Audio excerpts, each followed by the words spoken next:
السلام عليكم. إن الحمد لله نحمده ونستعينه ونستغفره ونعوذ بالله من شرور أنفسنا ومن سيئات أعمالنا. من يهده الله فلا مضل له ومن يضلله فلا هادي له، وأشهد أن لا إله إلا الله وحده لا شريك له، وأشهد أن محمدا صلى الله عليه وسلم عبده ورسوله. يا أيها الذين آمنوا اتقوا الله حق تقاته ولا تموتن إلا وأنتم مسلمون. يا أيها الناس اتقوا ربكم الذي خلقكم من نفس واحدة وخلق منها زوجها وبث منهما رجالا كثيرا ونساء. اتقوا الله الذي تساءلون به والأرحام إن الله كان عليكم رقيبا. يا أيها الذين آمنوا اتقوا الله وقولوا قولا سديدا يصلح لكم أعمالكم ويغفر لكم ذنوبكم، ومن يطع الله ورسوله فقد فاز فوزا عظيما. ألا إن أصدق الكلام كلام الله، وخير الهدي هدي محمد عليه الصلاة والسلام، وشر الأمور محدثاتها، وكل محدثة بدعة، وكل بدعة ضلالة، وكل ضلالة في النار. حياكم الله عز وجل en cette soirée du lundi 20 Sha'ban 1441 de l'Hégire, ce qui correspond au 13 avril 2020 bi'idhnillahi ta'ala. Aujourd'hui, on va faire Inch'Allah ta'ala la quatrième règle. Même si j'avais dans l'intention de faire la quatrième et la cinquième. Ensuite, je me suis dit, pourquoi faire deux à la fois? Une seule, ça suffit. Surtout que les deux règles n'ont pas de rapport entre elles. D'un côté, là, et de l'autre, une règle avec les questions-réponses sur la règle, c'est mieux que deux règles. Ensuite, les questions-réponses, vont être des fois sur la première règle, des fois sur la deuxième. Ensuite, avant d'oublier, Inch'Allah Ta'ala, donc à partir d'aujourd'hui, Inch'Allah Ta'ala, quand on fera les cours, ce sera une fois sur 2 jours. Une fois sur 2. Donc aujourd'hui c'est quoi, Inch'Allah Ta'ala? Confirmez-moi que c'est lundi aujourd'hui, ça? Aujourd'hui c'est lundi. Donc, prochain cours, Inch'Allah Ta'ala, c'est mercredi. S'il n'y a pas mercredi, je vous avertirai. Ensuite ce sera vendredi. Ensuite, samedi, dimanche. Ensuite dimanche. Et comme ça, Inch'Allah Ta'ala, une fois sur 2. C'est mieux que tout le temps, c'est beaucoup. Et les gens, comme a dit Abdullah ibn Mas'ud, il a dit, le prophète nous faisait maw'ida de temps en temps. Il a dit, si on va faire tout le temps comme ça, il a dit, les gens vont, il va leur arriver ce qu'on appelle en arabe le malal. Ils vont quoi? Ils vont, comment on dit ça, le malal? Ils vont se lasser. Ils vont se lasser. Non.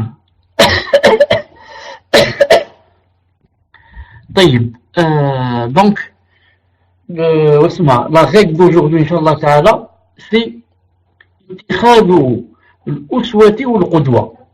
اتخاذ الأسوة والقدوة. C'est-à-dire prendre un modèle et un exemple à suivre. Prendre un modèle et un exemple à suivre. Et vous savez que, plus on a un modèle devant nous qu'on voit avec nos yeux, et qu'on peut vérifier de nous-mêmes, plus ça nous pousse à appliquer, parce qu'on a quelque chose qui renforce ce qu'on vient de nous dire ou ce qu'on vient d'apprendre.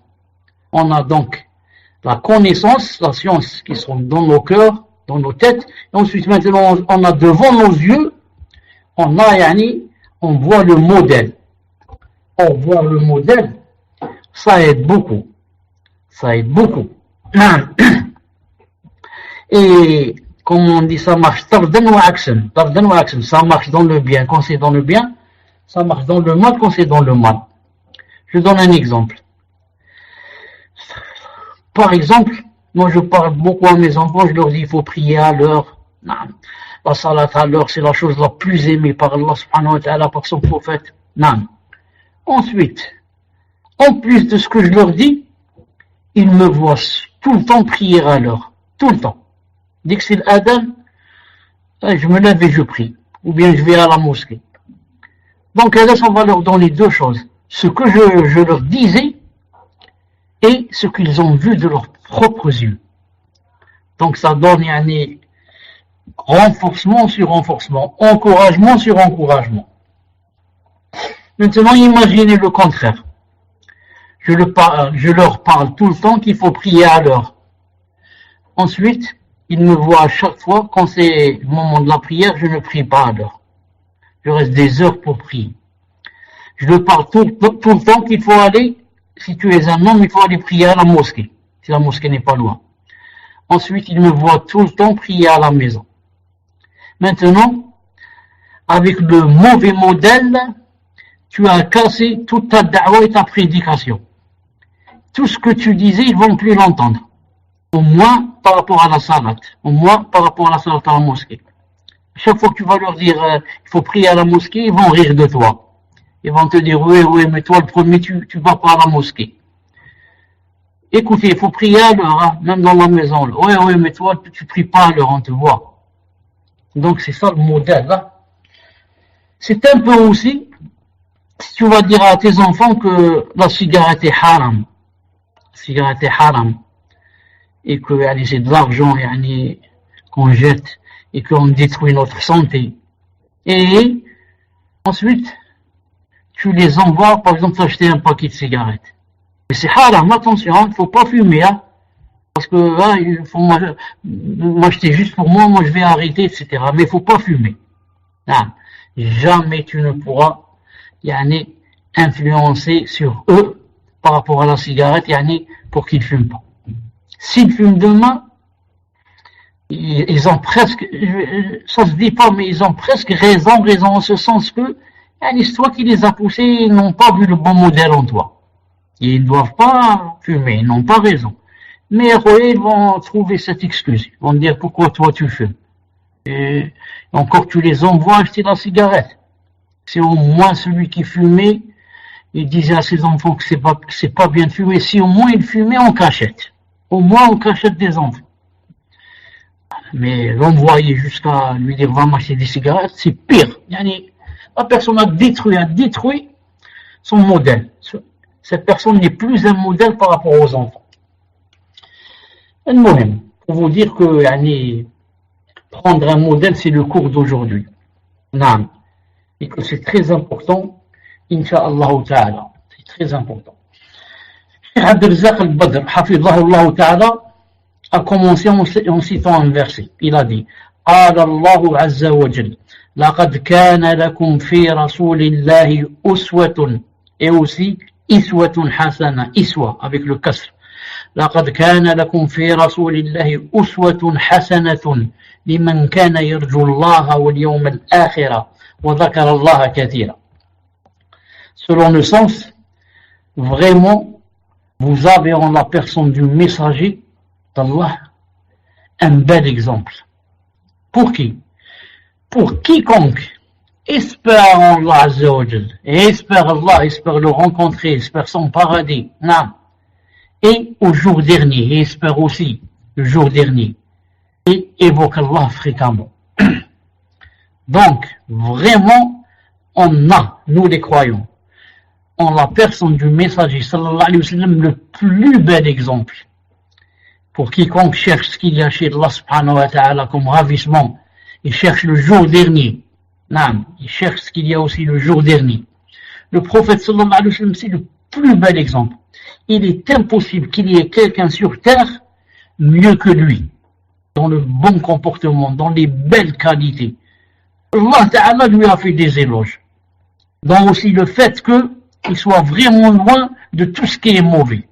Du mensonge, de la calomnie, de l'escroquerie, l'alcool, la zina, tout ça. Il est le plus loin des gens, de ces choses-là, des défauts. Il est le plus loin par rapport aux défauts, et le plus près, par rapport à ce que Allah subhanahu wa ta'ala aime, à ce que même les gens aiment. Les gens aiment les belles qualités, les bonnes qualités. Le prophète islam, c'est notre exemple en toutes choses. Tu veux le père, c'est ton exemple, comment il était avec ses filles, Allah ibarak, avec le garçon qu'il avait ou les deux garçons, même s'ils sont morts jeunes. Tu veux un modèle comme imam, va voir Allah ibarak comment que il guidait ses sahaba, et comment il était doux avec eux, et comment quelqu'un il est venu, mesquin, il savait pas, il a uriné dans la mosquée. Certains même ont voulu se lever pour le Naam. Il a dit arrêtez, laissez-le terminer son urine, laissez-le terminer son urine. Naam. Au point où l'autre avec le sahab, il a même fait une dua spéciale, il a dit Allahumma arhamni wa Muhammadan, wa la tarham ma'ana abadan, ahadan abadan. Ya Allah, donne-moi ta miséricorde, moi et Mohammed, le prophète islam, et ne la donne à aucun autre, c'est-à-dire, subhanallah, parce que c'est comme si vous voulez dire, lui, il a été vraiment bien avec moi, je me suis trompé, j'allais uriner dans la mosquée, mais Allah ibarak, il a une grande miséricorde, mais les autres, non, parce qu'ils ont voulu me dire pourquoi tu fais ça, ils m'ont grondé. Tu veux voir un dirigeant, regarde, prends comme modèle le prophète sallallahu alayhi wa sallam. Il dirigeait la umma des musulmans. Comment qu'il était juste, comment qu'il était franc, comment qu'il était Allah miséricordieux avec les gens, comment il aimait sa umma. Et comme ça, tu peux le prendre, tu veux voir un modèle et un exemple à suivre dans le mari. Regarde le prophète alayhi salam comme mari. Comment il était avec ses épouses, comment qu'il était doux, comment qu'il les aimait, comment qu'il insistait pour faire du bien, comment.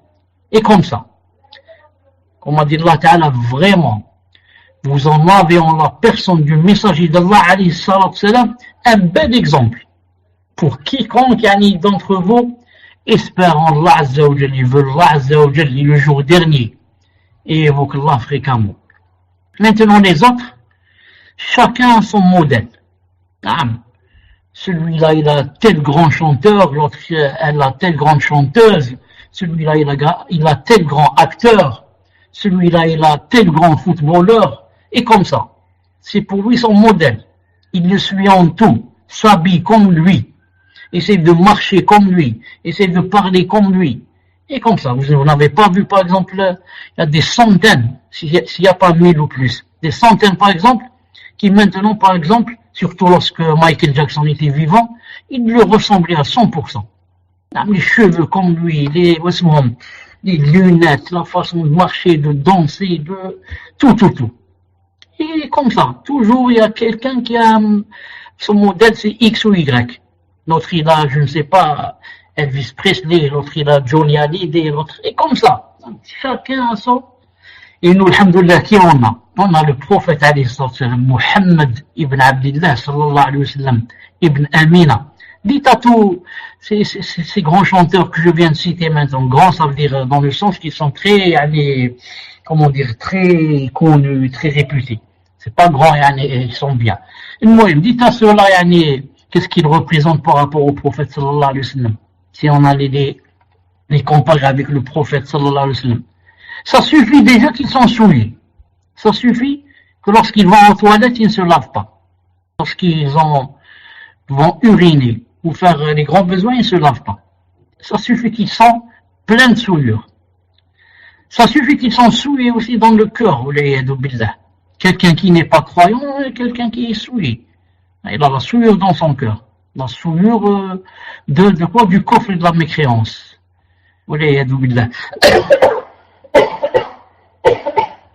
Quelqu'un qui est tout le temps en djanaba, qui ne fait jamais le ghusl. Est-ce que vous connaissez quelqu'un qui est mécréant qui fait le ghusl? Il n'y a pas. S'il le fait, il ne le fait pas en tant que djanaba. Il le fait parce que il se sent sale ou là. Quelqu'un donc tout le temps en djanaba, moi celui-là je vais le prendre comme modèle. Ensuite, Cheikh Abdel Razzaq hafidhahullah ta'ala a dit, قال Ibn Kathir a dit, هذه الآية, le verset que l'on vient de citer maintenant, هذه الآية الكريمة أصل كبير في التأسي برسول الله صلى الله عليه وسلم في أقواله وأفعاله وأحواله. Ibn Kathir rahmahullah ta'ala a dit, ce noble verset, c'est-à-dire Le verset où il est cité à peu près, vraiment vous avez en la personne du messager d'Allah un bel exemple pour quiconque espère en Allah au jour dernier et évoque Allah fréquemment. Il a dit, ce noble verset est un grand fondement prouvant quoi? Prouvant le devoir, l'obligation de prendre le messager sallallahu alayhi wa sallam pour exemple dans ses paroles, ses actes et ses états. C'est obligatoire pour quelqu'un qui veut purifier son âme qu'il prenne le prophète sallallahu alayhi wa sallam comme exemple et modèle dans ses paroles, ses actes et ses états. Il veut dire une chose, il dit, est-ce que le prophète sallallahu alayhi wa sallam disait des choses pareilles? Il veut faire quelque chose, il dit, est-ce que le prophète sallallahu alayhi wa sallam, par exemple, s'il était vivant ou de son vivant, faisait des choses pareilles? Les états, il veut se comporter d'une certaine façon, il dit, est-ce que le prophète sallallahu alayhi wa sallam faisait ainsi? Non. Si c'est oui, c'est oui.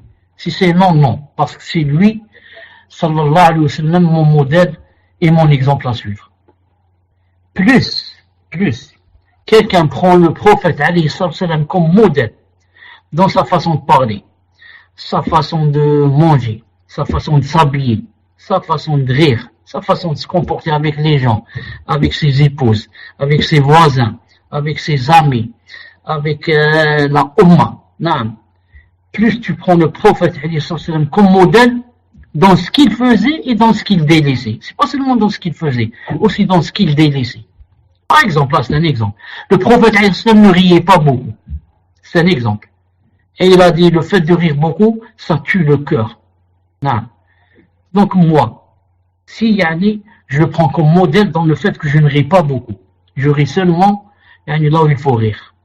C'est un exemple. Yani, plus je reçois quoi? Je reçois yani, du nour. Yani, Allah subhanahu wa ta'ala me donne la lumière. Yani, il me récompense quand j'ai suivi le prophète sallallahu alayhi wa sallam. Plus, donc tu le suis dans cette chose.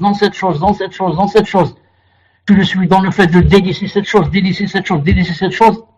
Khlas, maintenant tu lui ressembles beaucoup. Comme les sahaba, quand ils voyaient Abdullah ibn Mas'ud radiyallahu ta'ala anhu, ils disaient, on n'a jamais vu quelqu'un qui ressemble au prophète comme celui-là. Et quand ils voyaient sa fille Fatima, ils disaient, jamais on a vu quelqu'un qui ressemble au prophète alayhi sallam. La façon de marcher, elle marche comme lui. Quand il la voyait marcher, il disait, subhanallah, on dirait le prophète sallam qui marche. Donc elle limitait même dans le fait de marcher. Abdullah ibn Omar, le fils de Omar ibn Khattab radiyallahu ta'ala anhu, à chaque fois qu'il allait faire un voyage, je ne sais où exactement, il prenait toujours le même chemin. À chaque fois qu'il arrivait à un certain endroit, et ce hasard est sahih bien sûr, à chaque fois qu'il arrivait à un certain endroit, qu'est-ce qu'il faisait radiyallahu ta'ala anhu, Abdullah ibn Omar? Il s'arrêtait devant un endroit, s'approchait un peu d'un certain arbre, et urinait. Ensuite, il prenait sa monture et il partait, il continue. On lui dit à Abdullah, chaque fois qu'on arrive ici, tu urines, c'est un peu étonnant. Il a dit, vous croyez que j'ai envie d'uriner? Il a dit, j'ai vu le prophète une fois on était en voyage, on est arrivé ici, il s'est arrêté ici, il a uriné. J'ai voulu moi aussi uriner là où il a uriné. Pas devant un arbre, un peu plus loin d'un arbre, parce qu'on n'urine pas sur un arbre, c'est interdit. Et Mohim, regardez, la plupart des sahaba n'étaient pas d'accord avec ce que faisait Abdullah ibn Omar. Non, parce que le prophète n'a pas dit, écoutez, quand vous arrivez ici, il faut uriner comme j'ai fait. Jamais il m'a dit ça. Mais il a eu besoin d'uriner, il a uriné, c'est tout. Donc ça ne veut pas dire que si on arrive là-bas, on doit uriner. Mais toi, ou là, moi, ou là, est-ce que tu peux dire à Abdullah ibn Omar, tu peux lui dire pourquoi tu as fait comme lui? Pourquoi tu as uriné? Il ne faut pas uriner, tu peux lui dire. Tu peux pas. Tu dis, j'aime beaucoup le prophète alayhi sallam. Je l'aime tellement que s'il urine, j'urine. S'il fait ses besoins ici, je fais moi aussi ici. Non, et comme ça. Donc pour voir que le fait de prendre quelqu'un comme modèle, cela dépend d'une personne à une autre. Cela dépend d'une personne à une autre. Ensuite, Cheikh Abdullah, Cheikh Abdelzaq al-Badr hafidhahullah ta'ala, a cité la parole de l'Hassan. Il a dit وقال الحسن. الحسن c'est-à-dire البصري. حسن البصري très connu. وقال الحسن قال قوم على عهد النبي صلى الله عليه وسلم إنا نحب ربنا فأنزل الله تعالى هذه الآية قل إن كنتم تحبون الله فاتبعوني يحببكم الله. خرجه الطبري في تفسيره 6-322.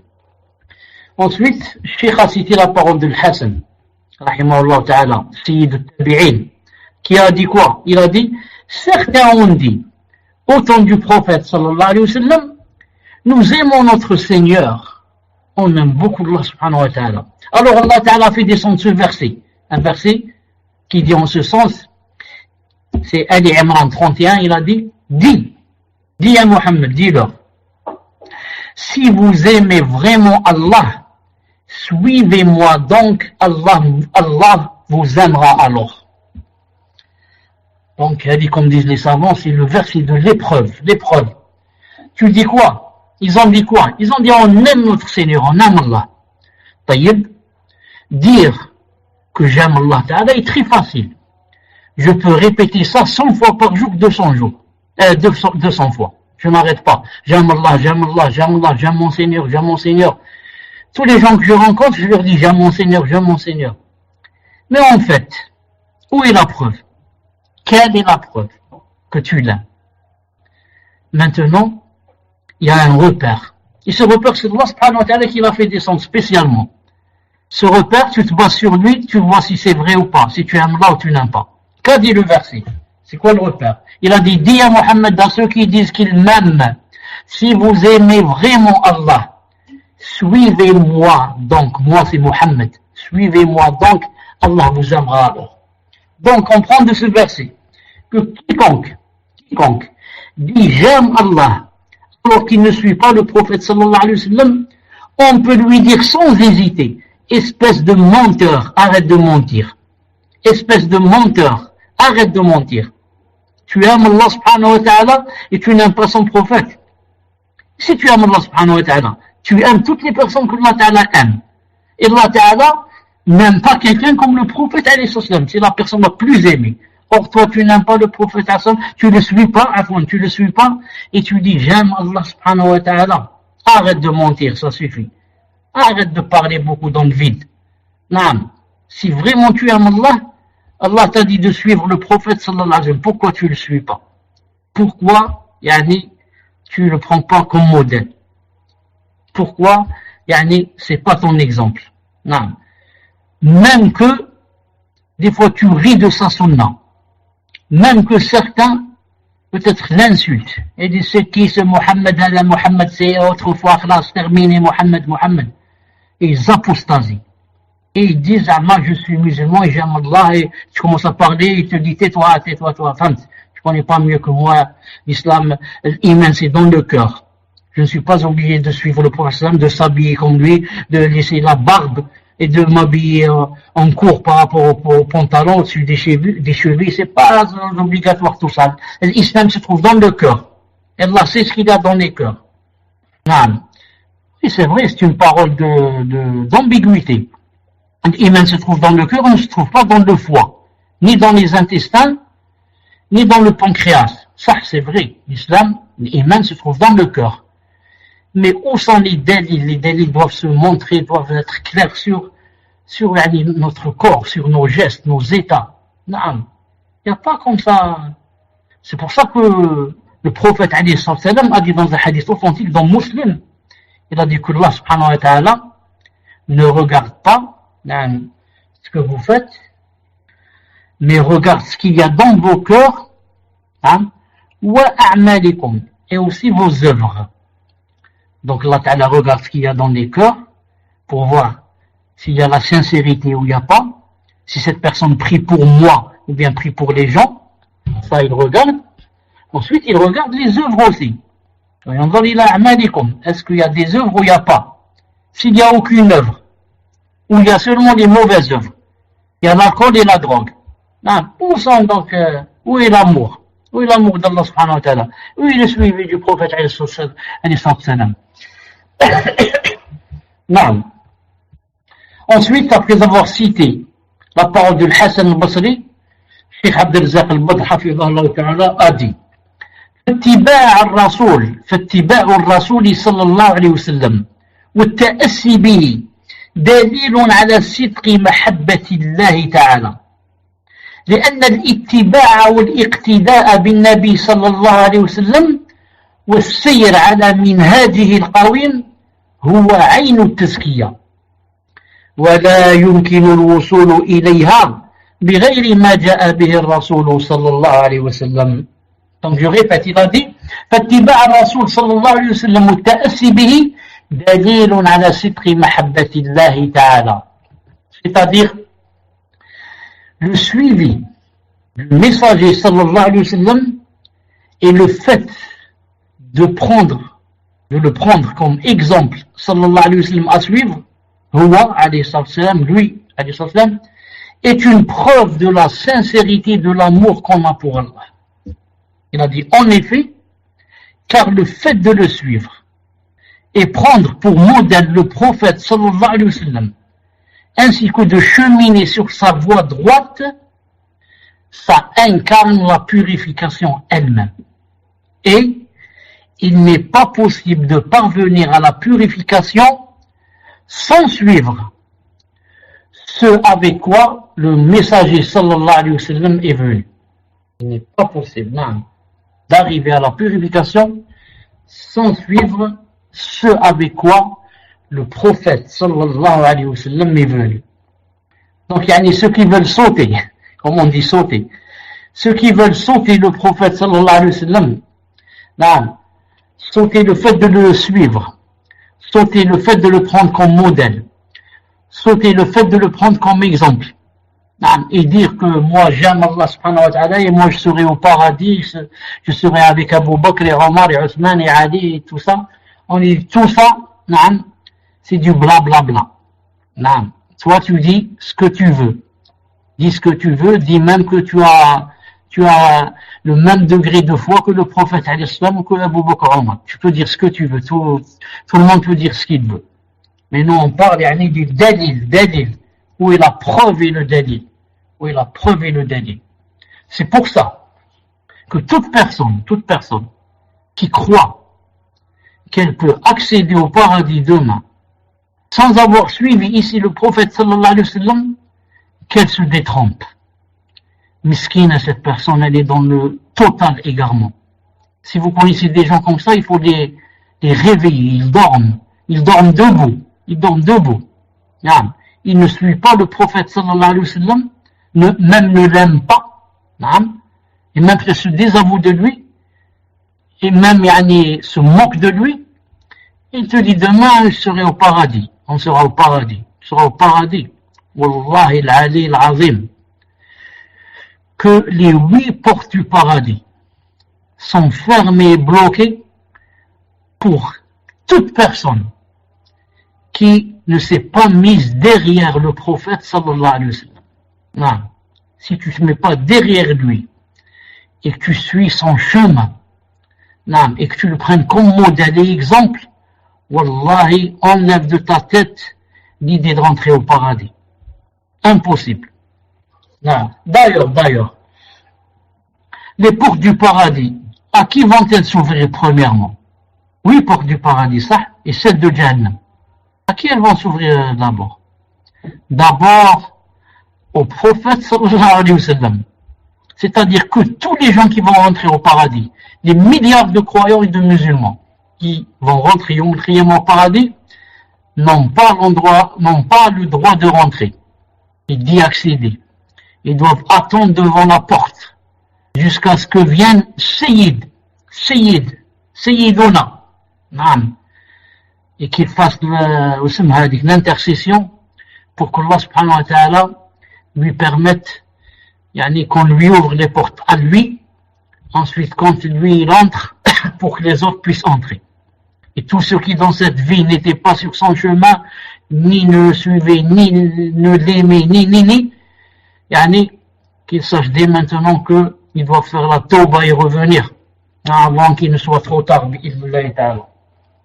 Ensuite, Cheikh Abdel Razak hafidhahullah ta'ala a dit ويحدث أئمة الضلال في كل زمان طرقا منكرة يدعى فيها أنها تزكي النفوس وتهذب القلوب وتقوي الصلة بالله إلى غير ذلك مما يقال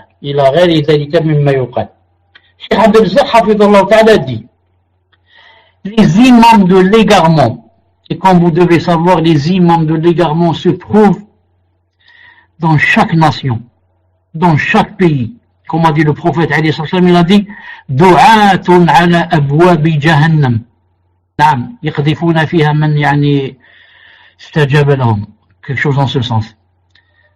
Donc, il a dit, il y a des du'at, des prédicateurs qui font devant les portes de quoi? Devant les portes du paradis, devant les portes de l'enfer. C'est-à-dire qu'ils jettent les gens dans l'enfer si vraiment les gens les écoutent. Ces imams de l'égarement, a dit Cheikh Abdel Razak, Hafidallah, il a dit, ils innovent à chaque époque des voies mauvaises, à propos desquelles on prétend, c'est-à-dire ils prétendent qu'elles purifient les âmes, qu'elles adoucissent les cœurs et qu'elles renforcent le lien avec Allah Azza wa Jal et autre chose, autre mensonge. Donc, de tout temps, il y a des imams de l'égarement qui innovent des voies, des awrad aussi. L'wird, il te dit, lis ça 10 fois, lis ça 50 fois, c'est mieux que Ayatul Kursi. Lis l'adhkar kada kada. Des choses qu'ils ont eux-mêmes inventées de leur tête, que ni Allah Ta'ala fait descendre, ni le prophète alayhi salam a dit. Si les sahaba avaient dit cela, ont été plus ou moins, on va dire, sahabi, il aime beaucoup Allah Ta'ala, il aime le prophète sallam, et encore on n'est pas obligé de prendre de lui une chose qui tire comme ça de sa tête. Imaginez cela, ce sont des imams de l'égarement. Et ils inventent des choses. Ça se trouve partout, surtout dans les pays africains, où il y a les Sophia, au Congo, au Niger, où il y a beaucoup de Sophia.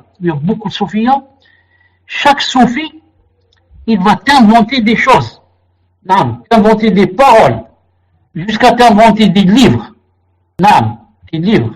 Je te dis, voilà le livre de X, le Cheikh, c'est lui qui l'a écrit. Et comment il a écrit ça? D'où il a pu écrire? Et on te dit, celui-là, c'est un grand Cheikh, celui-là, il a vu le prophète dans le rêve. Et il lui a dit, ya Foulan, Allah Ta'ala t'aime beaucoup, alors avant de mourir, au moins essaye d'écrire quelque chose pour les gens, pour qu'ils connaissent le chemin. Les gens sont dans l'égarement.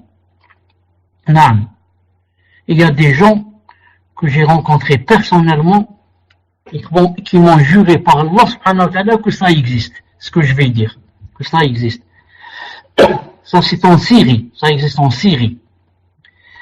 Il y a des imams là-bas de l'innovement et de l'égarement qui disent aux gens, venez, je vous vends des parcelles de terrain au paradis.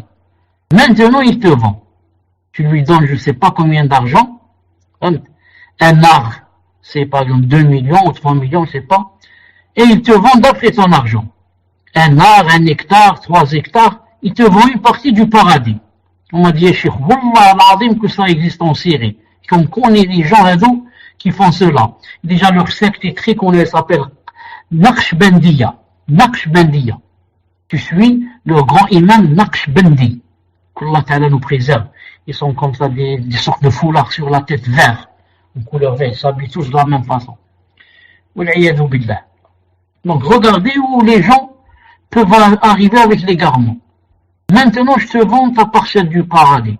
Tu vas revenir chez tes parents, ta famille très contente, alhamdoulilah, mes enfants, je vous annonce la bonne nouvelle. Naam, j'ai acheté 1 hectare au paradis. Vous allez vraiment profiter là-bas avec moi, Inch'Allah. Naam. 1 hectare, j'ai Allah ibarak. Ensuite, pourquoi ces gens de l'égarement et ces grands innovateurs trouvent des gens qui acceptent des choses pareilles? Pourquoi ils trouvent des choses?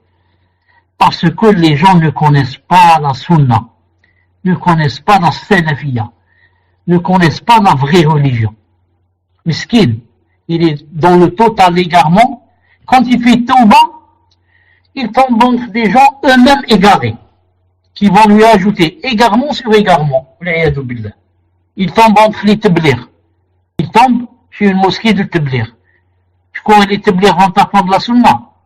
Les tablirs, dès qu'ils voient que tu donnes de l'importance à la science, et tu commences à vouloir lire des livres et ça, ils vont t'exclure de leur groupe. Ils vont te dire, écoute, nous on a un chef, on doit le suivre. C'est pas tu ouvres un livre et tu lis ce que tu veux, toi. Tu lis le Bukhari, tu lis le Muslim, tu lis l'Albani. Il n'y a pas ça chez nous. Il y a un shir, tu dois, presque l'adorer. Lui embrasser sa main, sa tête, ses pieds, et ne faire que ce qu'il dit lui. C'est pas toi, tu fais ce que tu veux. Maintenant, c'est un exemple. Imagine que tu tombes chez les pire que les tablirs. Imagine que tu tombes chez les Habash. C'est plein en France, plein. Ils ont quelque chose qui s'appelle SDF ou quelque chose comme ça. Qui peut m'écrire? Ils ont de la revue ou de la SDF ou je sais pas comment ça s'appelle. Ils sont tout le temps dans les maisons en train de frapper à la porte. Calendrier. Comment il s'appelle le calendrier? Il a un nom. Non. Tout le monde le connaît, sûrement en France. Il a la da'wa, il aime la da'wa. La da'wa à Jahannam. Il doit appeler les gens à Jahannam. Il frappe tout le temps aux portes. Voilà, suivez-nous, venez avec nous. Et le Ahbash, les Ahbash. Ah voilà, bif. Calendrier bif des Ahbash. Ça. Et c'est Ahbash. Dès que tu rentres avec eux, la première assise que tu fais avec eux, ils te disent, tu dois dire que Ibn Taymiyyah c'est un kafir. Ibn al-Qayyim c'est un kafir. Cheikh Mohammed ibn al-Wahhab c'est un kafir. Ibn Uthaymin c'est un kafir. Ibn Baz c'est un kafir. Et comme ça, tous les grands savants sont des kuffars.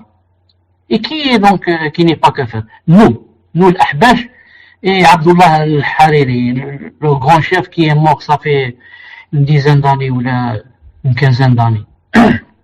Il faut une grande da'wa. Partout dans le monde, pas seulement en France. Oh, beaucoup d'argent.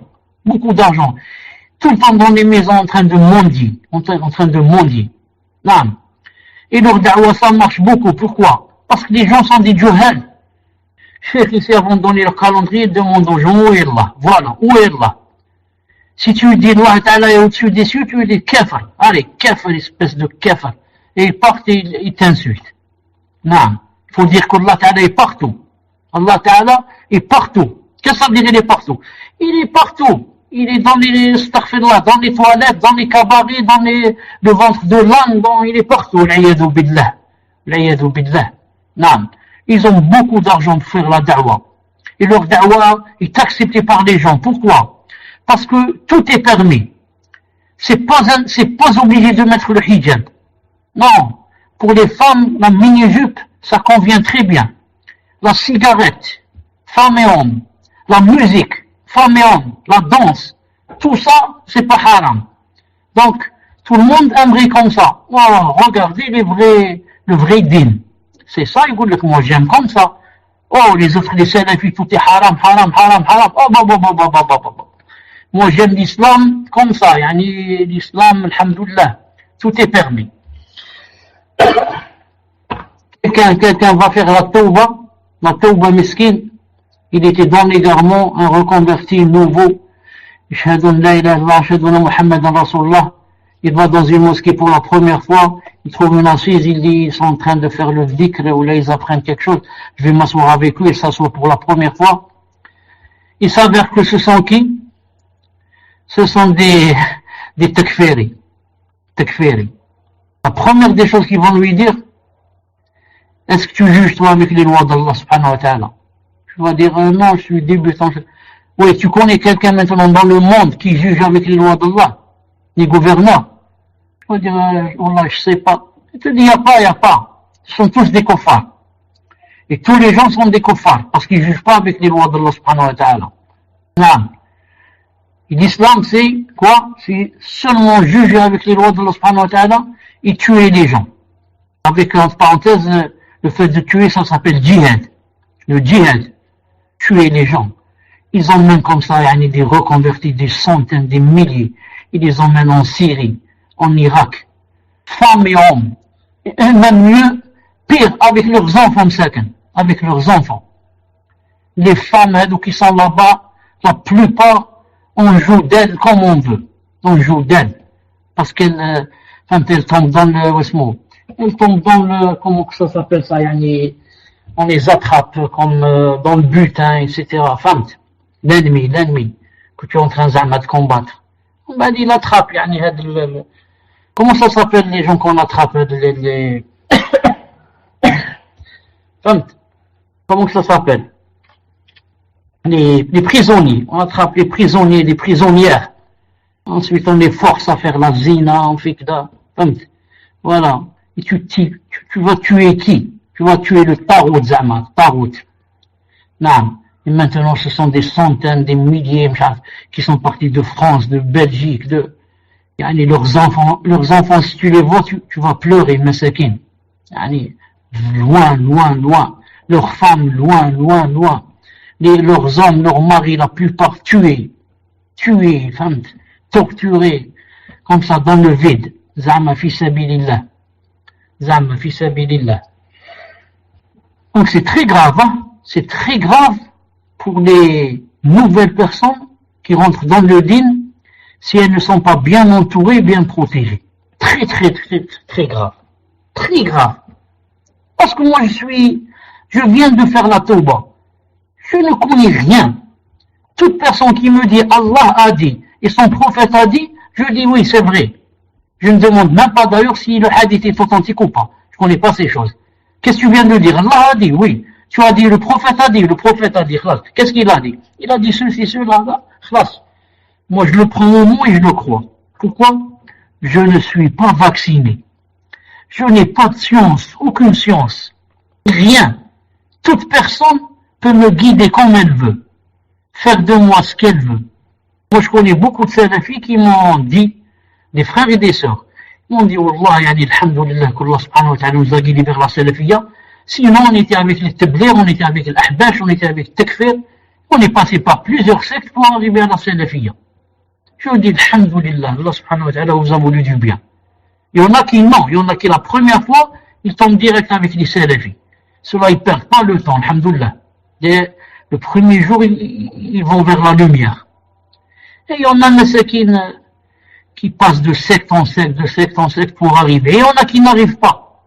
Il y en a qui, jusqu'à présent, sont toujours dans le takfir, dans le ahbash, dans le tablir, jusqu'à présent. Non. Je ne parle pas de la Belgique. La Belgique, c'est je trouve pas le mot, le centre névralgique du takfir. Le berceau du takfir, la Belgique. La Belgique. Si tu vas voir les frères, et tu vas lire les noms de ceux qui sont partis en Syrie, en Irak, tu trouves que la plupart sont des Belges. Non, les Belges. Parce que pourquoi? Il ouvre ses yeux, il trouve le takfir. Il n'y a pas la sunna. Il a ouvert les yeux, il a trouvé que le imam est un takfiri, tous ceux qui l'entourent sont des takfiris, et il démarre avec eux. Il ne verra jamais la lumière. Nous on dit alhamdulillah.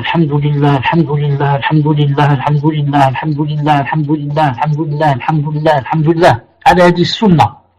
Et demande à Allah subhanahu wa ta'ala qu'il nous fasse mourir sur la sunna.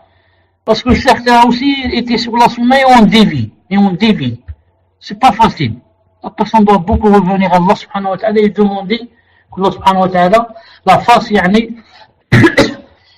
et raffermir son cœur sur la sunna. Alors il a dit les imams de l'égarement innovent à chaque fois des voies mauvaises à propos desquelles on prétend qu'elles purifient les âmes, qu'elles adoucissent les cœurs et qu'elles renforcent le lien avec Allah Ta'ala et autres mensonges. Ensuite, Cheikh Abdel Zak, hafidhahullah Ta'ala a dit,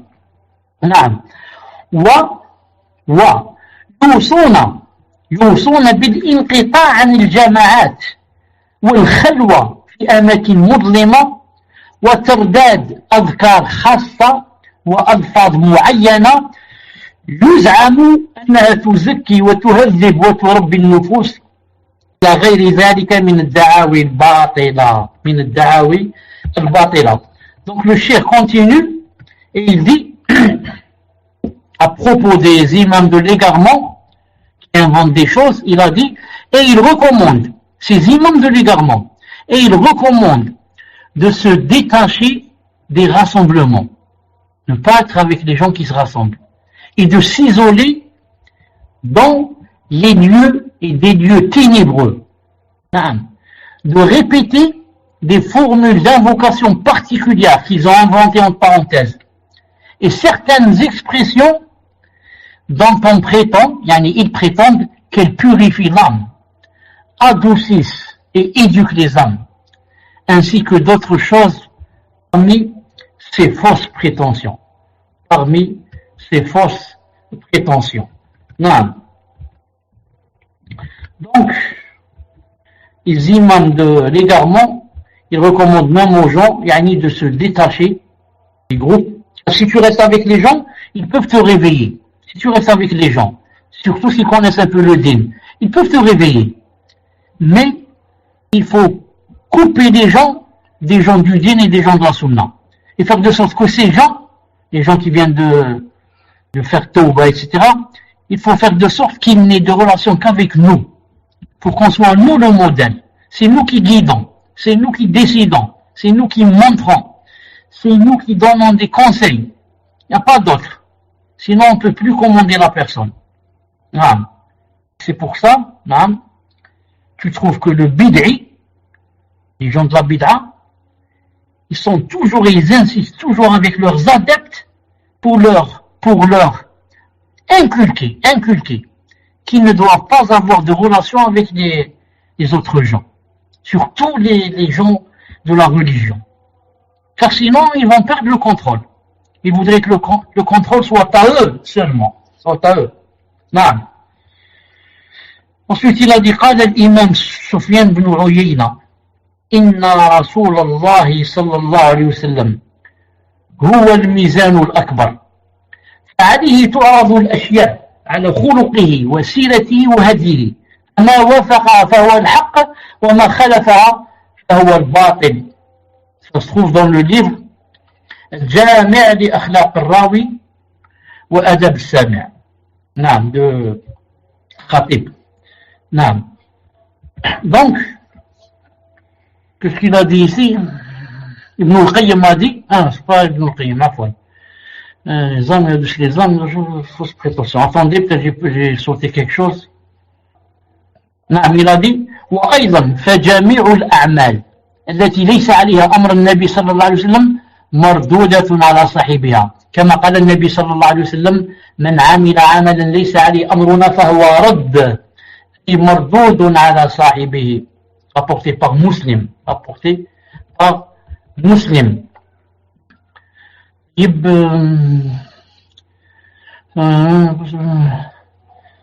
je vais pas trouver.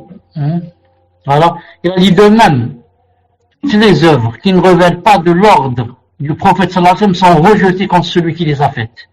Ainsi qu'a dit le prophète alayhi wa sallam, il a dit, celui qui fait un acte sur lequel il n'y a pas notre ordre, alors cet acte est rejeté. C'est-à-dire se verra rejeté sur celui qui l'a fait. Sur celui qui l'a fait. Non. Avant cela, Cheikh avait cité une chose que j'avais sautée sans le vouloir.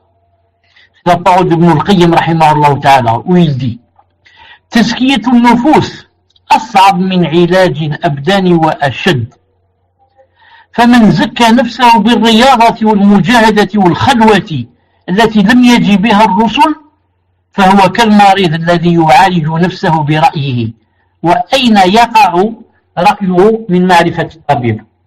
Donc ceux-là, quand ils ont dit qu'il faut se détacher des gens, il faut rester dans des endroits ténébreux, etc. Ibn al-Qayyim leur répond, il dit, purifier les âmes est plus difficile que de soigner les corps. Soigner les corps, c'est facile, hein? Un peu de pansement, un peu de comme tu vas chez le médecin, c'est terminé. Mais purifier les âmes, c'est très difficile. Ainsi, quiconque purifie son âme par l'exercice, innové entre parenthèses, Il fait la lutte contre son âme, le djihad et l'isolement. Il va s'isoler dans les endroits ténébreux, comme on dit les innovateurs. Donc il va pratiquer l'isolement avec lequel aucun messager n'est venu. Cette personne, il a dit, est tel le malade qui se soigne lui-même selon son propre avis. Mais quelle est la valeur de son avis à côté de la connaissance du médecin? Alors si chaque malade, dès qu'il a mal, il va prendre le médicament d'après lui, son propre avis. Il va choisir entre les médicaments qu'il a, il va dire je prends celui-là pour cette maladie, celui-là pour cette maladie. Non. Cette personne est telle le malade qui se soigne lui-même, selon son propre avis. Mais quelle est la valeur? Non. Quelle est la valeur de celui qui se soigne, comme ça, se basant sur son propre avis, comparé à la connaissance du médecin? Au contraire, peut-être il va aggraver sa maladie. Il a délaissé le médecin et il suit son propre avis. Alors imagine, ça c'est par rapport à quelque chose de la dunya. Imagine maintenant les messagers sont les médecins des cœurs. Et il n'y a pas de chemin menant à la purification des cœurs et leur vertu, si ce n'est par la voie des messagers. En prenant d'eux, tout en leur donnant une obéissance et une concession totale.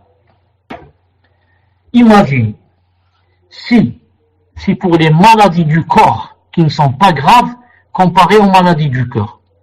Pour les maladies du corps, si tu vas prendre de ton avis et délaisser le médecin, on va dire de toi que tu es anormal, que ce n'est pas correct ce que tu fais. Et tu peux même aggraver ta maladie. Qu'en est-il maintenant si on va savoir que notre maladie, c'est pas une maladie des corps, c'est une maladie des cœurs. Et qui sont les médecins? Les médecins des cœurs, c'est qui? C'est le praticien, le médecin qu'on connaît. Non, le chirurgien, le gynécologue, c'est pas lui. C'est qui? Ce sont les messagers. Ce sont tous les médecins des cœurs. Or, il n'y a pas de chemin menant à la purification des cœurs et à leur vertu, si ce n'est en empruntant le chemin des messagers. Comment cela? En prenant d'eux, quand ils nous disent de faire telle chose ou de délaisser telle chose. On prend d'eux. On prend de la aqida, on prend de l'adab, on prend de la sira, on prend de le fiqh, on prend de le bon comportement, et comme ça. Tout en leur donnant une obéissance et une concession totale. Pourquoi il a ajouté cette phrase? Car, si on ne leur donne pas une obéissance totale, on ne va pas les suivre. Toi, quelqu'un auquel tu n'obéis pas, tu ne veux même pas entendre ce qu'il dit. C'est pour ça que vous savez que les adeptes avec leurs choulours, les choulours de l'égarement, leurs adeptes, les soufis, etc. avec eux, c'est quoi? C'est la concession totale. C'est le ta'a. Comment on dit ta'a? C'est l'obéissance aussi. C'est l'obéissance totale. Tu fermes les yeux, voilà, tu fermes les yeux, tu dois te comporter avec ton cheikh soufi et égaré, tu dois te comporter avec lui comme on se comporte, comme le mort et le défunt se comportent avec celui qui le lave. Celui qui le lave. Tu peux faire quelque chose avec lui. S'il veut te retourner vers ton côté droit, tu peux lui dire attends, non, je veux te retourner du côté gauche. S'il veut commencer par laver tes pieds, tu peux lui dire non, je veux que tu commences par laver mon visage. Tu ne peux pas. Tu es entre ses mains, il fait de toi ce qu'il veut. Ils disent comme ça que tu dois faire avec le cheikh. Quand tu es entre les mains du cheikh, tu t'assois, tu baisses ta tête, tu dis seulement na'am, na'am, na'am, na'am. Ils ont dit au point. Si tu le vois en train de boire de l'alcool ou de faire la zina. Attention, ensuite attention, 3 fois, à ce que vienne le shaitan et il te fasse des waswas et que tu penses qu'il est en train de boire de l'alcool ou alors qu'il est en train de faire la zina. Attention. Non, toi tu vois comme ça. Mais notre cher a la science du caché. Il fait des choses qui pour nous paraissent des désobéissances. Mais en fin de compte, ce sont des obéissances. Il obéit à Allah subhanahu wa ta'ala. Attention. Et vite, qu'est-ce qu'ils vont faire? Ils vont te citer le verset de Sourate Al-Kahf. Ce qui s'est passé entre Moussa et le Khadir. On te dire le Khadir, quand il a trouvé la barque, il voulait faire du mal ou là il voulait faire du bien? Obligé que tu dises il voulait faire du bien. Pour qu'on ne prenne pas la barque, mais c'est qui c'est pécheur. Et quand il a tué l'enfant, il l'a décapité, il voulait tuer, il voulait pas tuer. C'est pour sauver sa famille. Cet enfant allait devenir un grand kéfir. Et quand il a détruit le mur qui allait tomber, il voulait détruire le mur. Oh, mais il l'a fait exprès pour cacher le trésor des orphelins. Donc toi, quand tu vois le Khadir faire comme ça, tu crois qu'il est dans la faute. Il a tué, il a troué la barque et il a démoli le mur. En fin de compte, non. Il n'a fait que ce que Allah Ta'ala lui a demandé. Il n'a fait que des choses que Allah Ta'ala aime. La même chose pour notre shir. Attention, quand tu vois le shir faire des choses ou là, c'est le Khadir. C'est un peu, pense vite à le Khadir et dis-toi, comme je me suis trompé avec le Khadir, je me trompe avec ce shir. Comme ça, ils apprennent à leurs adeptes. Ils leur bandent les yeux, sans leur mettre un vrai bandeau. Et ils leur mettent un voile autour du cœur, pour qu'il y ait obéissance totale au shir. Il faut jamais dire pourquoi. Il faut dire seulement Na'am Sidi, Na'am Ya Shir. Ils ont doctrine. Na'am Ya Shir, Na'am Sidi, Na'am Kaza. Na'am. Si au moins ils étaient ces choulours de l'égarement, qui vivent pour la... Pourquoi ils font tout ça? Vous savez, pour la dunya. Pour la dunya, pour avoir des gens autour d'eux, pour que les gens disent que ce sont des savants, pour que les gens leur donnent de l'argent. Vous savez, les choulours de l'égarement. Ce sont des milliardaires, pour ceux qui savent pas. Ce sont des milliardaires. Ils prennent de l'argent et ils extorquent. Extorquer, c'est mieux que prendre. Ils extorquent de l'argent aux messakines. Ceux qui les suivent. Non. Quelqu'un m'a raconté une fois. Il m'a dit avant que je ne sois sur le vrai chemin, j'ai mon oncle maternel, le frère de ma mère, qui était soufi. Mais vous m'entendez? Il m'a dit qu'il était soufi. Cher, en bas de la tour Eiffel, beaucoup d'Africains volent des petites tours Eiffel et l'argent qu'ils gagnent, ils donnent tous à leur cher soufi. Ils donnent plus que cela, Wallah al-Azim, ils donnent à leur cher, ils donnent pas à leurs femmes.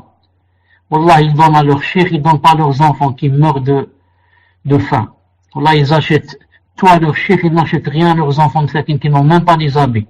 C'est pas la peine de parler des jouets, ils vont lui acheter des jouets, ils ne leur achètent même pas des habits. Quelqu'un m'a raconté, il m'a dit, avant que je sois sur le droit chemin, j'avais mon oncle maternel, qui était vraiment influencé par le soufisme. Et il allait tout le temps chez un cheikh très très connu ici en Algérie. Il est mort, ce cheikh. Allah subhanahu wa ta'ala a suffi les gens après sa mort. A suffi les gens et la ville, comme on dit le hadith, et les animaux, et les bêtes et les arbres. Il lui a raconté, il m'a raconté à moi. Il m'a dit un jour, il m'a dit, viens, je t'emmène, tu vas voir le cheikh, kada. Il m'a dit, je suis parti. Il m'a dit, quand je suis arrivé là où il y avait la réunion, qu'est-ce qu'il fait ce cheikh? Au moins s'il donnait une exhortation, au moins s'il nous lisait un verset ou deux, au moins si elle te donne des conseils. Rien. Rien. Il s'assoit, il mange, dans mon groupe, les rôtis, les poulets, les méchouis, ils remplissent bien le ventre. Hein. Ensuite, le cheikh va s'asseoir dans un fauteuil, un grand fauteuil, et à sa droite, un de ses adeptes va s'asseoir avec un drap blanc. Il s'assoit, il met un drap, comme ça, devant lui, assis. Et des gens qui étaient dans l'assise, qui viennent de se remplir le ventre de méchoui, au lieu de se remplir le cœur de connaissances divines, et de sunna, et de hadith, et de fiqh, et de aqidah, non, ils se sont remplis le ventre avec le poulet, le méchoui, et le petit lait, le raïb et le mouhim. Alors ensuite il faut faire la chaîne, et l'un derrière l'autre, jusqu'à ce qu'on arrive au cheikh qui est assis sur son grand fauteuil, on lui embrasse la tête, ensuite la main, et, en parenthèse là, c'est obligé, c'est ça le témoin du cours, et tu dois lui donner une somme d'argent. Il m'a dit, moi c'était la première fois que je suis parti, j'étais nia, je savais pas comment ça se passe. J'ai dit, j'avais dans ma main comme ça, une pièce de 5 dinars. 5 dinars, c'est rien, ça achète des bonbons, pas plus. Il m'a dit, moi je savais pas, je croyais qu'on donnait ce qu'on voulait, ce qu'on pouvait. Je suis pas obligé de donner, j'ai donné. Il m'a dit, je suis arrivé devant lui, je l'ai embrassé, je lui ai donné, et quand on donne l'argent, le cheikh donne à celui qui est assis à sa droite, qui met quoi? Qui met l'argent sur le drap. Sur le drap, celui-là il donne. Ensuite, quand c'est terminé, celui-là il prend le drap, il le noue, et il le prend, il va le mettre dans le coffre de la voiture du cheikh, dans la malle, et le cheikh va partir avec le drap plein d'argent. Il a dit, quand je suis arrivé, je lui ai embrassé, j'ai mis ma main dans sa main, je lui ai donné une pièce de 5 dinars. Ça fait des années, ça fait au moins 25 ans. Hein. Peut-être que ça avait un peu de valeur. Normalement, c'est quoi le bon comportement d'une personne normale? Qu'est-ce qu'il va faire quand il va ouvrir sa main, il va trouver 5 dinars? Qu'est-ce qu'il va dire? Au moins le remercier. S'il ne le remercie pas, qu'est-ce qu'il dit? Il dit mesquine, celui-là, il n'a pas regardé mesquine, au moins il a donné 5. Peut-être mieux que cela, il peut même les lui rendre. Lui dire, mon fils, sur la jazakallah khairan, c'est pas la peine. Non. Mais celui-là, qu'est-ce qu'il a fait? Il m'a dit, il a ouvert la main comme ça, il les a regardés, et il a levé la main comme ça, le bras, vers le ciel, et il a frappé, par terre. Il a frappé avec des 5 dinars par terre. Non. Regardez, si c'est pas shaitan celui-là. Et en même temps, c'est pourquoi? En même temps, pour faire peur aux autres. Pour que les gens disent, Allahu Akbar, qu'est-ce qui s'est passé? Pourquoi il a jeté l'argent? Combien c'est? 5 dinars? Donc il faut lui donner beaucoup. Il faut pas donner 5 dinars. Il faut donner beaucoup. Regardez, où est la modestie? Où est tawada? Est-ce que le prophète a demandé de l'argent aux gens? Est-ce qu'il a demandé un jour? Il a dit, donnez-moi de l'argent? Jamais de la vie. Une fois, il était, sallallahu alayhi wa sallam, il était en train de prier, salat al-Isha. Ensuite, il termine, il rentre en courant, et il sort en courant, les gens s'étonnent. Ya Rasulallah, qu'est-ce qui s'est passé? Il a dit, dans la salat, je me suis rappelé qu'on m'avait ramené du Bahreïn, le pays de Bahreïn, qu'on m'avait ramené une zakat, et que j'avais mise de côté pour la donner à X ou Y des gens, et j'ai oublié. Et dans la salade, je me suis rappelé. Alors j'ai terminé, je suis parti comme une fusée, pour la ramener vite et la donner avant que ça soit trop tard. Donc je ne meurs, et cet argent reste chez moi.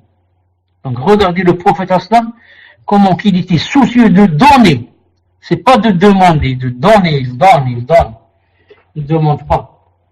Ensuite, ça a été un grand bien pour ce frère. Il m'a dit, moi, quand j'ai vu comme ça, j'ai dit, c'est pas un cheikh. Il a dit à son oncle, après. Il a dit, moi, je viens plus chez ce cheikh. C'est pas comme ça les choulours. Vous voyez, le comportement déjà, il te fait fuir.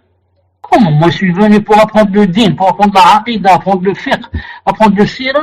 Je n'ai rien fait à part j'ai mangé. Je peux manger chez moi.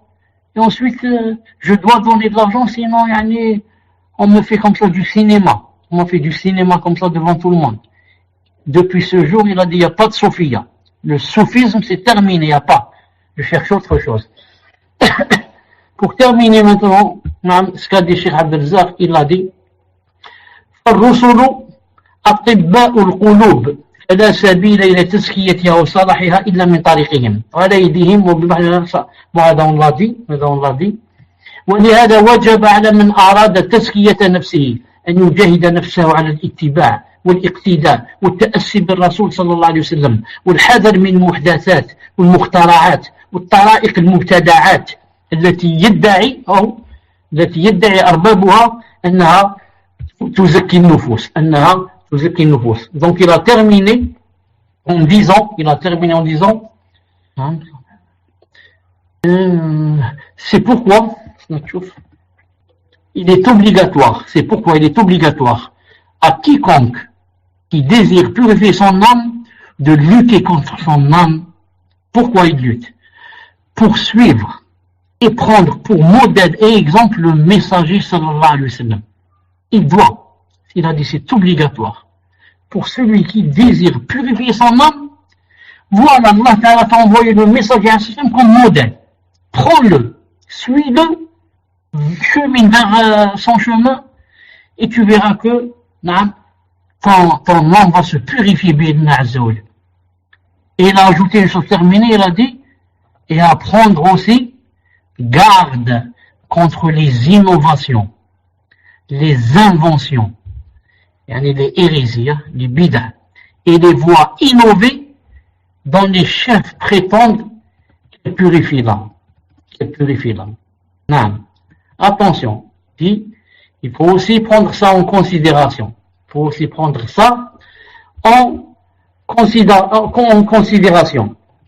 n'est pas seulement vouloir suivre le prophète sallallahu alayhi wa sallam dans telle ou telle chose, mais en même temps rester avec les gens de l'innovation, côtoyer les gens de l'innovation et côtoyer les takfiri, les tablir, tu ne sortiras jamais. Tu resteras toujours noyé dans l'égarement. Il faut se détacher de cela, il faut se démarquer de cela. Ensuite, par rapport au modèle, pour terminer, le prophète sallallahu alayhi wa sallam a dit من سن سنة حسنة عمل بها بعده كان له أجره ومثل أجورهم من غير أن ينقص من أجورهم شيء. Il a dit quiconque.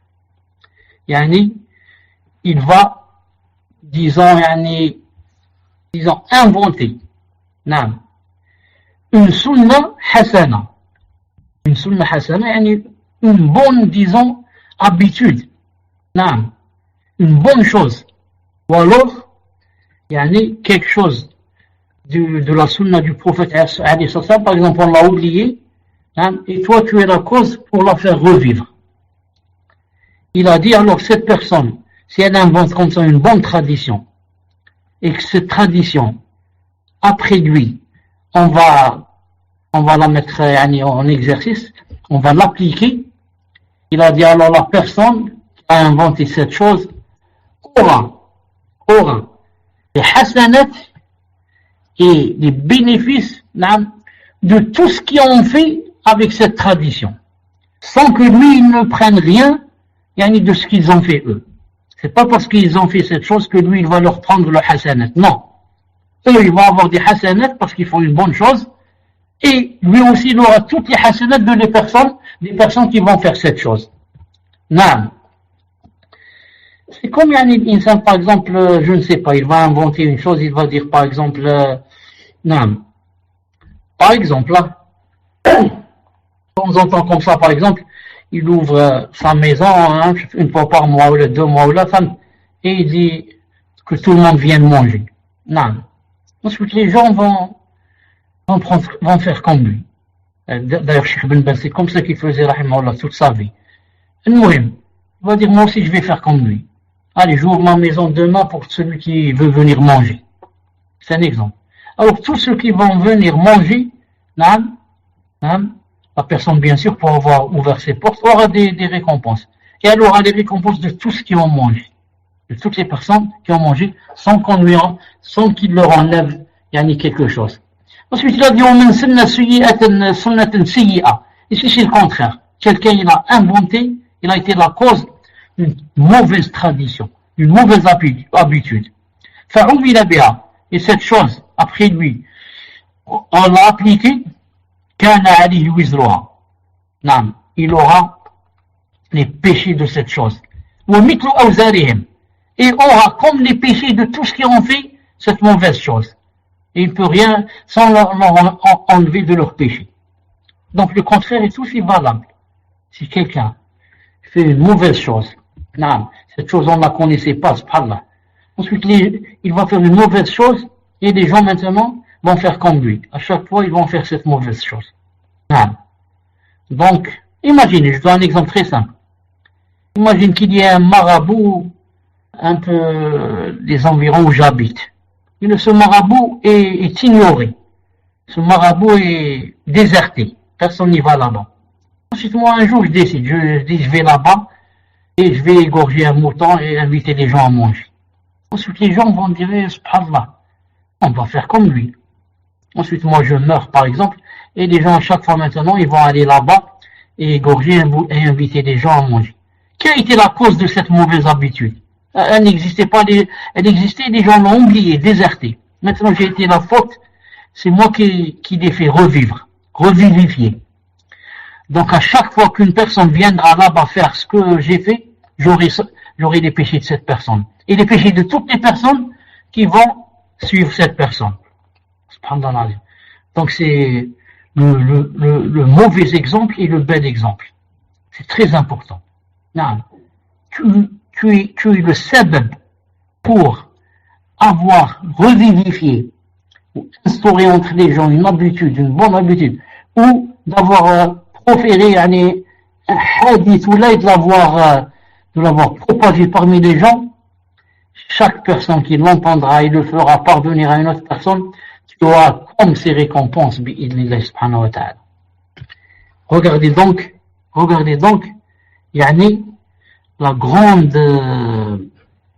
le grand bienfait pour celui qui connaît une chose, il l'a dit.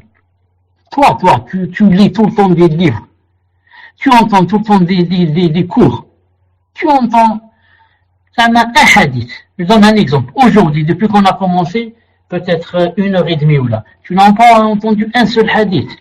Un exemple. Ce hadith, ou une chose bien, pas oublier que ce soit un hadith. Tu le dis à quelqu'un quand tu le rencontres. Salam alaikum salam, ceci, cela, cela. Non. Tu auras la récompense pour cette personne pour l'avoir prodigué ce hadith. Et cette personne qui va ensuite dire ce hadith ou cette bonne chose à d'autres gens, tous les gens qui vont écouter cette chose, et aussi vont la propager, c'est toi qui as été la cause, tu auras les récompenses. Toi, tu es assis chez toi et les récompenses arrivent. Tu vas mourir dans ta tombe et les récompenses arrivent. Pourquoi? C'est toi qui as été la cause d'avoir dit le hadith dans telle assise. C'est toi qui as été la cause, tu l'as dit. Et quelqu'un l'a repris, l'a donné à un autre, et comme ça, et ça a marché. Et le contraire est vrai. C'est toi qui as été la cause d'apprendre à telle personne telle chanson. Toi qui as été la cause de leur parler de tel film. Tu leur as dit tel film au cinéma, et ils sont, à cause de toi, ils sont allés le voir, ils sont allés voir le film, tu as été la cause. Et comme ça. Donc, que la personne veille bien sur elle-même. Ce qu'elle dit, ce qu'elle fait, comment qu'elle oriente les gens. Tout ce que tu orientes vers le bien qu'ils vont faire eux, tu vas l'avoir toi aussi en récompense, car tu as été la cause, ils n'auraient pas fait ce bien si ce n'était toi. Et tu les orientes vers leur mal, vers le mal, tu les pousses vers les bid'a, vers quelque chose qui n'est pas bien, tout ce qu'ils vont faire, c'est toi. C'est toi qui les as poussés, encouragés. Tu es dans la tombe et des mauvaises choses arrivent. Et Allah, moi j'ai pas fait cette chose. Ah, tu as fait une fois, tu as dit ça et tout le monde t'a suivi. Ils sont maintenant en train de faire ça. C'est un peu, pour vous donner un exemple, c'est un peu, la personne, elle va être la cause d'apprendre aux gens à fumer. Si fumez pas, tu prends quelqu'un, tu lui dis fume. Ah, c'est bien, ça fait monter la tête. À chaque fois qu'il va fumer, tu vas avoir le ithme toi aussi. Et lui, il va apprendre à un autre, tu vas avoir le ithme. Non. Ça, si c'est la cigarette. Imagine, tu lui apprends la drogue. Imagine, tu lui apprends l'héroïne, la cocaïne, la morphine, la marijuana. A'udhu billah. Imagine, tu apprends à quelqu'un qui boive l'alcool, alors qu'il n'en buvait pas. Tu as été la cause. Il faut vite, la personne, si elle peut, elle corrige. Elle corrige. Et se désavoue de lui, devant Allah. Et il dit à la personne, taqillah, femme. Comme ça, non. Ce qu'il faut savoir aussi, pour terminer, ce qu'il faut savoir, c'est que subhanallah al-azim, Allah subhanahu wa ta'ala, non, comme il a fait le bon modèle, il a fait le mauvais modèle.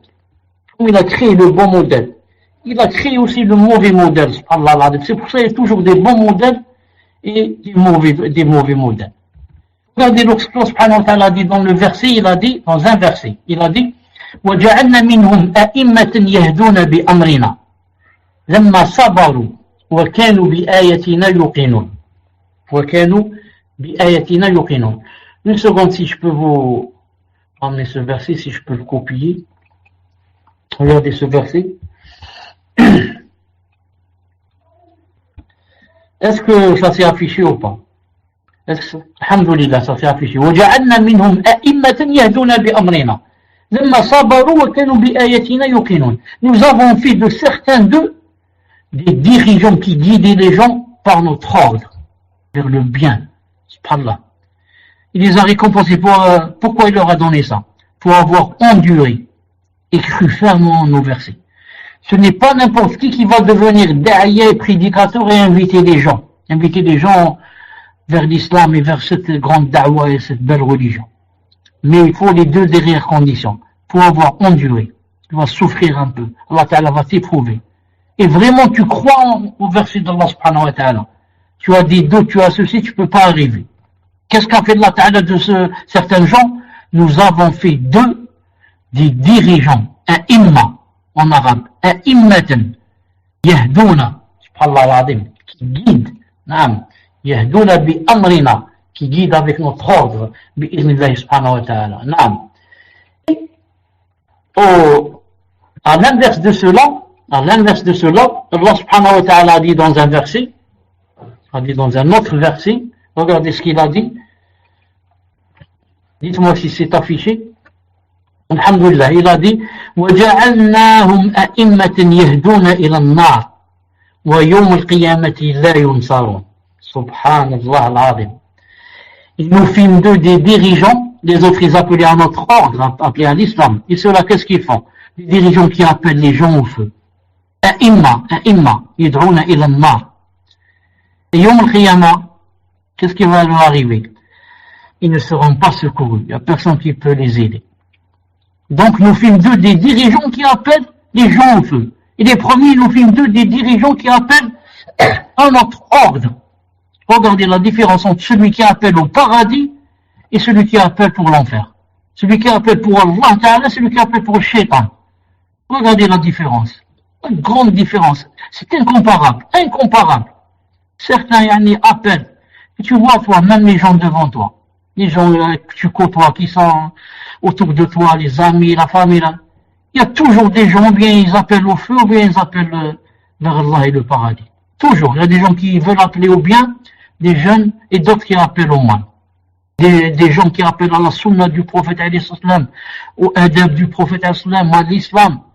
Et des autres qui appellent à la mode, et à la modernité, et la danse, et la musique. Toujours comme ça. des gens qui appellent au paradis, des gens qui appellent au feu. Que Allah subhanahu wa ta'ala fasse qu'on soit des gens qui appellent au paradis, qui appellent au bien. Qui appellent au bien. Non. Allah subhanahu wa ta'ala, en parlant aussi des gens qui appellent au mal, non, pour nous donner aussi une exhortation, pour nous donner aussi une exhortation. Quand il a parlé de Pharaon, il a dit يقدم قومه يوم القيامة فأوردهم النار وبئس الورد المورود. نعم. Il a dit, en parlant du Pharaon, il a dit il précédera son peuple au jour de la résurrection. Est-ce que ça s'est affiché? Alhamdulillah. Pharaon, qu'est-ce qu'il va faire Yom Qiyamah? Il précédera son peuple au jour de la résurrection. Et il les mènera à l'égade du feu. L'égade, c'est un endroit où on peut faire provision d'eau. Il va les emmener se provisionner, fi Jahannam. À Jahannam, il va leur dire, venez, vous allez vous provisionner. Donc, le témoin, c'est quoi? Il précédera son peuple. C'est lui le premier derrière eux. Pourquoi? Parce que c'est lui le chef. C'est lui le modèle. C'est lui l'exemple. Les autres derrière lui. Vous l'avez suivi. Même châtiment. Même résultat. Il va être jeté en enfer. Vous allez être jeté avec lui. Vous avez suivi le prophète sallallahu alayhi wa sallam. Et lui au paradis, vous derrière lui au paradis. Lui le premier, vous derrière lui. Il ouvre la porte, il rentre, il vous fait rentrer. La même chose avec Pharaon. Devant la porte de l'enfer, le premier à se jeter, allez, que ceux qui l'ont suivi se jettent aussi. Suivez votre modèle. Suivez votre modèle. Non.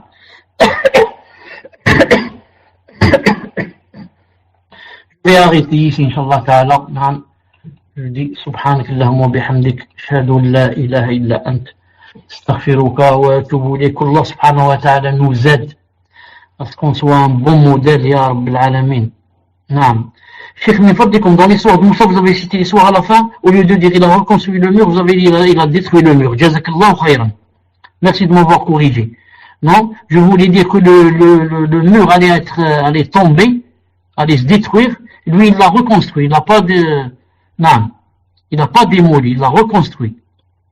Barakallahu fik pour cette comment ça s'appelle? Cette remarque et cette nasiha. Je dis beaucoup de mots à la place d'autres. Ceux qui m'entendent doivent me corriger. Ils me disent, vous avez dit telle chose à la place de telle chose. Ou telle chose qui est maladroite. Vous auriez dû dire d'autres choses. Alhamdulillah. On accepte la nasiha, Inch'Allah Ta'ala. Je vais prier l'Isha, on se rencontre, Inch'Allah Ta'ala. Assalamu alaikum wa rahmatullahi wa barakatuh. Assalamu alaikum wa rahmatullah. Alhamdulillah. On va commencer.